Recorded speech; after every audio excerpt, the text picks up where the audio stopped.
ಆರೋಗ್ಯ ಸಚಿವ ದಿನೇಶ್ ಗುಂಡೂರಾವ್ ಮಹತ್ವದ ಮೀಟಿಂಗ್ ಅನ್ನು ನಡೆಸಲಿದ್ದಾರೆ. ಕೋವಿಡ್ ವ್ಯಾಕ್ಸಿನ್ ಹೃದಯಾಘಾತ ಅಧ್ಯಯನ ಸಮಿತಿ ಸಭೆಯನ್ನ ಮಾಡಲಾಗುತ್ತೆ. ಮಧ್ಯಾಹ್ನ 12 ಗಂಟೆಗೆ ವಿಕಾಸಸೌಧದಲ್ಲಿ ಈ ಸಭೆ ನಡೆಯಲಿದೆ. ಅಧ್ಯಯನ ಸಮಿತಿ ವರದಿ ಇಂದು ಸಲ್ಲಿಕೆಯ ವಿಚಾರದ ಬಗ್ಗೆ ಕೂಡ ಈ ಒಂದು ಸಭೆಯಲ್ಲಿ ಚರ್ಚೆ ನಡೆಯಲಿದೆ. ಸರ್ಕಾರಕ್ಕೆ ಅಂತಿಮ ವರದಿಯನ್ನ ಈ ಅಧ್ಯಯನ ಸಮಿತಿ ಸಲ್ಲಿಸಲಿದೆ. ಹೀಗಾಗಿ ಅಂತಿಮ ಸುತ್ತಿನ ಸಭೆಯನ್ನ ಸಚಿವರು ನಡೆಸಲಿದ್ದಾರೆ ಅನ್ನೋದು ಕೂಡ ಗೊತ್ತಾಗ್ತಾ ಇದೆ. ಇನ್ನು ಯುವ ಜನತೆ ಹೃದಯಾಘಾತದಿಂದಾಗಿ ಮೃತಪಡ್ತಾ ಇರುವಂತಹ ಪ್ರಕರಣಗಳು ಹೆಚ್ಚಾಗ್ತಾ ಇದೆ. ಜೊತೆಗೆ ಈ ಹೃದಯಾಘಾತ ಹಾಗೆ ಕೋವಿಡ್ ವ್ಯಾಕ್ಸಿನ್ ಏನಿತ್ತು ಅದಕ್ಕೆ ಲಿಂಕ್ ಇದೆ. ಕೋವಿಡ್ ವ್ಯಾಕ್ಸಿನ್ ತೆಗೆದುಕೊಂಡಿರೋದ್ರಿಂದಾನೇ ಈ ರೀತಿಯ ಪ್ರಕರಣಗಳು ಹೆಚ್ಚಾಗ್ತಾ ಇದೆ, ಅಂದ್ರೆ ಹೃದಯಾಘಾತ ಆಗ್ತಾ ಇದೆ ಅನ್ನುವಂತ ಸಾಕಷ್ಟು ಆರೋಪಗಳು ಚರ್ಚೆಗಳು ಕೂಡ ನಡೆದಿತ್ತು. ಈ ಒಂದು ಹಿನ್ನೆಲೆಯಲ್ಲಿ ಒಂದು ಸಮಿತಿಯನ್ನ ರಚನೆ ಮಾಡುತ್ತೆ. ಆ ಸಮಿತಿಯಲ್ಲಿ ಅಧ್ಯಯನವನ್ನ ಕೂಡ ಮಾಡಲಾಗಿದೆ. ಜೊತೆಗೆ ಆ ವರದಿಯನ್ನ ಇವತ್ತು ಸಲ್ಲಿಕೆ ಮಾಡಲಾಗುತ್ತೆ. ಹಾಗಾಗಿ ಈ ಸಂಬಂಧ ಮಹತ್ವದ ಸಭೆಯನ್ನ ಕೂಡ ಇಟ್ಕೊಂಡಿದ್ದಾರೆ. ಕೋವಿಡ್ ವ್ಯಾಕ್ಸಿನ್ ಹೃದಯಾಘಾತ ಅಧ್ಯಯನ ಸಮಿತಿಯ ಸಭೆ ಮಧ್ಯಾಹ್ನ 12 ಗಂಟೆಗೆ ಈ ಸಭೆ ಆರಂಭ ಆಗಲಿದೆ. ಅಧ್ಯಯನ ಸಮಿತಿಯ ವರದಿ ಏನಿದೆ ಅದು ಇವತ್ತು ಸಲ್ಲಿಕೆ ಆಗಲಿದೆ. ಹಾಗಾಗಿ ಆ ವಿಚಾರದ ಕುರಿತಂತೆ ಈ ಒಂದು ಸಭೆಯಲ್ಲಿ ಮಾತನಾಡ್ತಾರೆ, ಚರ್ಚೆಯನ್ನ ಮಾಡಲಾಗತ್ತೆ.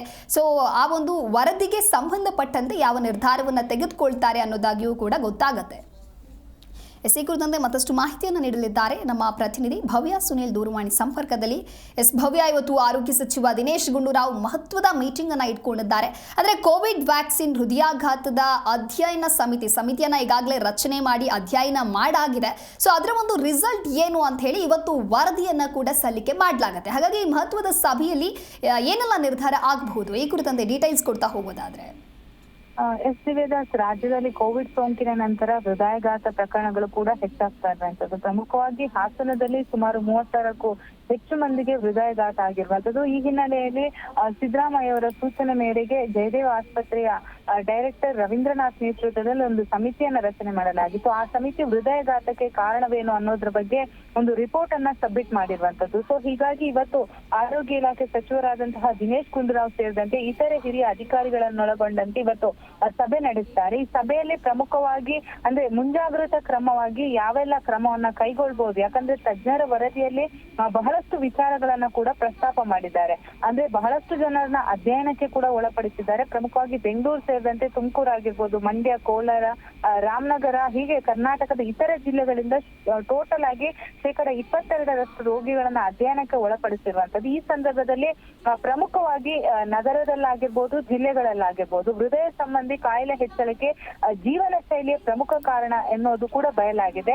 ಸೊ ಈಗಾಗಲೇ ಅಧ್ಯಯನದ ಪ್ರಕಾರ ಕೋವಿಡ್ ಸೋಂಕಿನ ಅವಧಿಗೆ ಹೋಲಿಸಿದ್ರೆ 2025ರಲ್ಲಿ ಯುವಕರು ಏನಿದ್ದಾರೆ ಅವರ ಜೀವನ ಶೈಲಿ ಸಂಬಂಧಿತ ಕಾಯಿಲೆಗಳು ಕೂಡ ಹೆಚ್ಚಾಗಿರುವ ವಿಚಾರ ಬಯಲಾಗಿರುವಂತದ್ದು. ಅಷ್ಟು ಮಾತ್ರವಲ್ಲದೆ ಮಧುಮೇಹದ ಪ್ರಮಾಣ 2019ರಲ್ಲಿ 13.9 ಇದ್ರೆ 2025ರಲ್ಲಿ 20.5ಕ್ಕೆ ಏರಿಕೆ ಆಗಿರುವಂತಹ ವಿಚಾರ ಕೂಡ ಬಯಲಾಗಿರುವಂತದ್ದು. ಅಷ್ಟು ಮಾತ್ರವಲ್ಲದೆ ಈಗಾಗಲೇ ಪ್ರಮುಖವಾಗಿ ಜೀವನ ಶೈಲಿಯನ್ನ ತೆಗೆದುಕೊಳ್ಳೋದಾದ್ರೆ ಈಗಿನ ಫುಡ್ ಆಗಿರ್ಬೋದು, ಈಗಿನ ಒತ್ತಡ ಲೈಫ್ ಆಗಿರ್ಬೋದು, ಕೋವಿಡ್ ಬಂದ ನಂತರ ಸಂಪೂರ್ಣವಾಗಿ ಲೈಫ್ ಸ್ಟೈಲ್ ಚೇಂಜ್ ಆಗಿದೆ. ಬಹುತೇಕ ಮಂದಿಗೆ ಜೀವನ ನಡೆಸೋದಕ್ಕೆ ಕೂಡ ಕಷ್ಟಕರವಾಗಿತ್ತು. ಸೊ ಹೀಗಾಗಿ ಬಹಳಷ್ಟು ಮಂದಿ ಒತ್ತಡದ ಜೀವನವನ್ನ ಕೂಡ ನಡೆಸ್ತಾ ಇರುವಂತದ್ದು. ಸೊ ಒತ್ತಡ ಆಗಿರ್ಬೋದು, ಮಧುಮೇಹ ಆಗಿರ್ಬೋದು, ಅತಿಯಾದ ಸಿಹಿ ಆಗಿರ್ಬೋದು, ಉಪ್ಪು ಇದನ್ನೆಲ್ಲ ತಿನ್ನೋದ್ರಿಂದ ಕೂಡ ಹೃದಯಾಘಾತ ಸಂಭವಿಸ್ತಿದೆ ಅನ್ನೋ ವಿಚಾರ ಕೂಡ ಬಯಲಾಗಿದೆ. ಸೊ ಪ್ರಮುಖವಾಗಿ ಆಹಾರ ಆಗಿರ್ಬೋದು, ಇವತ್ತು ಆಹಾರ ಇಲಾಖೆ ಅಧಿಕಾರಿಗಳು ಕೂಡ ಇರ್ತಾರೆ. ಯಾಕಂದ್ರೆ ಈಗಿನ ಜನರೇಷನ್ ಅನ್ನು ತೆಗೆದುಕೊಳ್ಳೋದಾದ್ರೆ ಹೊರಗಿನ ಫುಡ್ ಏನಿದೆ ಬಹುತೇಕವಾಗಿ ಕಳಪೆ ಗುಣಮಟ್ಟದಿಂದ ಕೂಡಿರುವಂತದ್ದು. ಫ್ಯಾಟ್ ಆಗಿರ್ಬೋದು, ಸಕ್ಕರೆ ಕಾಯಿಲೆ, ಇಂತಹ ಕಾಯಿಲೆಗಳು ಕೂಡ ಹೊರಗಿನ ಫುಡ್ ಗಳನ್ನ ತಿನ್ನೋದ್ರಿಂದ ಮನುಷ್ಯರಿಗೆ ಬರ್ತಾ ಇದೆ. ಸೊ ಇದನ್ನೆಲ್ಲ ಯಾವ ರೀತಿ ಕರ್ನಾಟಕದಲ್ಲಿ ಕಂಟ್ರೋಲ್ ತೆಗೆದುಕೊಳ್ಬಹುದು, ಅದು ಮಾತ್ರವಲ್ಲದೆ ಪುಟ್ಟ ಮಕ್ಕಳಿಗೆ ಕೂಡ ಹೃದಯಾಘಾತ ಉಂಟಾಗಿದೆ. ಸೊ ಶಾಲಾ ಮಕ್ಕಳಿಗೆ ಯಾವ ರೀತಿ ಜಾಗೃತಿಯನ್ನ ಮೂಡಿಸಬಹುದು, ಯಾಕಂದ್ರೆ ಶಾಲಾ ಪಠ್ಯ ಪುಸ್ತಕದಲ್ಲಿ ಜೀವನ ಶೈಲಿ ಆಗಿರ್ಬೋದು, ಅದ್ರ ಬಗ್ಗೆ ಬೋಧನೆ ವಿಚಾರ ಆಗಿರ್ಬೋದು, ಅಥವಾ ಪ್ರತಿ ತಿಂಗಳಲ್ಲಿ ಮಕ್ಕಳಿಗೆ ಹೃದಯದ ಬಗ್ಗೆ ಚೆಕಪ್ ಮಾಡುವಂತಹ ವ್ಯವಸ್ಥೆ ಆಗಿರ್ಬೋದು. ಸೊ ಇದ್ರ ಬಗ್ಗೆ ಎಲ್ಲ ಇವತ್ತು ಸಭೆಯಲ್ಲಿ ನಿರ್ಧಾರ ಆಗುತ್ತೆ. ಎಲ್ಲ ಅಂದ್ರೆ ಹಿರಿಯ ಅಧಿಕಾರಿಗಳಾಗಿರ್ಬೋದು, ವೈದ್ಯರಾಗಿರ್ಬೋದು, ಹಾಗೇನೆ ಸರ್ಕಾರದ ಹಿರಿಯ ಸಿಬ್ಬಂದಿಗಳು ಕೂಡ ಈ ಸಭೆಯಲ್ಲಿ ಭಾಗಿಯಾಗ್ತಾರೆ. ಸೊ ಬಹಳಷ್ಟು ಇವತ್ತು ಸುತ್ತಲೆಯನ್ನ ಬಿಡುಗಡೆಗೊಳಿಸುವ ಎಲ್ಲಾ ಸಾಧ್ಯತೆ ಇರುವಂತದ್ದು. ದಿವ್ಯದಾಸ್. ಓಕೆ, ಥ್ಯಾಂಕ್ ಯು ಭವ್ಯ ನಿಮ್ಮೆಲ್ಲ ಮಾಹಿತಿಗಾಗಿ.